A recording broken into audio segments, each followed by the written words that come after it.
अक्सर हम भूत प्रेत, भटकती आत्माओं और डरावनी जगहों की कहानियां सुनते हैं। फिल्मों से लेकर समाज तक ये बात बहुत गहराई से बैठी है कि अगर किसी की अकाल मृत्यु, अचानक मौत हो जाए या किसी की कोई इच्छा अधूरी रह जाए तो उसकी आत्मा दुनिया में भटकती रहती है और लोगों को परेशान करती है। लेकिन एक मुसलमान होने के नाते हमारा पैमाना समाज की कहानियां नहीं बल्कि कुरान है। तो आइए जानते हैं कि कुरान भटकती आत्माओं के बारे में क्या कहता है। सबसे पहली और सबसे अहम बात, इस्लाम के मुताबिक किसी भी मरे हुए इंसान की रूह दुनिया में वापस नहीं आ सकती। भूत प्रेत या भटकती आत्माओं का कोई वजूद इस्लाम में नहीं है। जब किसी इंसान की मौत होती है तो उसकी रूह को फरिश्ते निकालकर आलम बरज़ख में ले जाते हैं। बरज़ख का मतलब है एक पर्दा या एक आड़। ये मौत और कयामत के दिन के बीच की एक जगह है। सूरह अल मोमिनून आयत 99 से 100 में अल्लाह साफ शब्दों में फरमाता है, यहां तक कि जब उनमें से किसी को मौत आती है तो वो कहता है, ऐ मेरे रब, मुझे वापस दुनिया में भेज दे ताकि मैं वो नेक काम करूं जो मैं छोड़ आया था। हरगिज नहीं, ये तो बस एक बात है जो वो कह रहा है और उनके पीछे एक बरज़ख मजबूत आड़ है उस दिन तक के लिए जब वे दोबारा उठाए जाएंगे। इस आयत ने यह बिल्कुल साफ कर दिया कि जब एक बार रूह जिस्म से निकल जाती है तो उसके और इस दुनिया के बीच एक ऐसी दीवार खड़ी कर दी जाती है जिसे पार करके कोई भी रूह वापस दुनिया में नहीं आ सकती।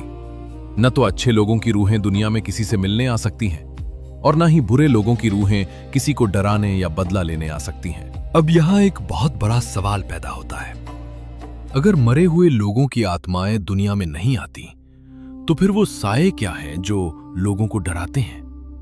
वो क्या चीज है जो किसी इंसान के अंदर आ जाती है और उसे परेशान करती है? कुरान यहां एक बहुत ही तार्किक और साफ जवाब देता है। वो इंसान की भटकती आत्माएं नहीं है बल्कि वो अल्लाह की एक और मखलूक है जिन्हें जिन्न कहा जाता है। सूरह अर-रहमान में अल्लाह फरमाता है, और उसने जिन्नों को आग की लपट से पैदा किया। इंसानों की तरह ही जिन्न भी अल्लाह की एक मखलूक है जो हमारी ही दुनिया में रहते हैं, लेकिन अल्लाह ने उन्हें हमारी आंखों से ओझल रखा है। इंसानों की तरह जिन्नों में भी अच्छे और बुरे दोनों होते हैं। जो जिन्न बुरे और काफिर होते हैं उन्हें शैतान कहा जाता है। यही शैतान और बुरे जिन्न इंसानों को डराने, भटकाने और परेशान करने का काम करते हैं। अक्सर लोग कहते हैं कि फलां शख्स के अंदर उसके मरे हुए दादा या किसी रिश्तेदार की आत्मा आ गई है क्योंकि वो बिल्कुल उनकी तरह बातें कर रहा है और उनके छुपे हुए राज बता रहा है। इस्लाम के मुताबिक ये कोई आत्मा नहीं होती बल्कि हर इंसान के साथ अल्लाह ने एक करीन यानी एक साथी जिन मुकर्रर किया होता है जो पैदाइश से लेकर मौत तक इंसान के साथ रहता है। जब इंसान मर जाता है तो वो करीन नहीं मरता, उसे उस इंसान की जिंदगी के सारे राज पता होते हैं। यही करीन या दूसरे बुरे जिन कभी कभी उस मरे हुए इंसान की आवाज या रूप की नकल करके लोगों को बेवकूफ बनाते हैं और उन्हें शिर्क, अंधविश्वास में धकेलते हैं। दोस्तों, इस्लाम हमें अंधविश्वासों और मनगढ़ंत डरों से आजाद करता है।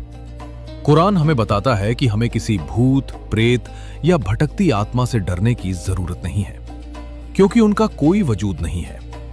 रहा सवाल बुरे जिन्नातों और शैतानों का, तो अल्लाह ने उनसे बचने का भी सबसे बेहतरीन हथियार हमें दिया है और वो है कुरान की तिलावत। जब इंसान अपने घर में सूरह बकरा की तिलावत करता है या सोने से पहले आयतुल कुर्सी पढ़ लेता है तो अल्लाह की तरफ से एक फरिश्ता पूरी रात उसकी हिफाजत करता है और कोई शैतान उसके करीब नहीं आ सकता। डर सिर्फ अल्लाह का होना चाहिए, किसी साए का नहीं।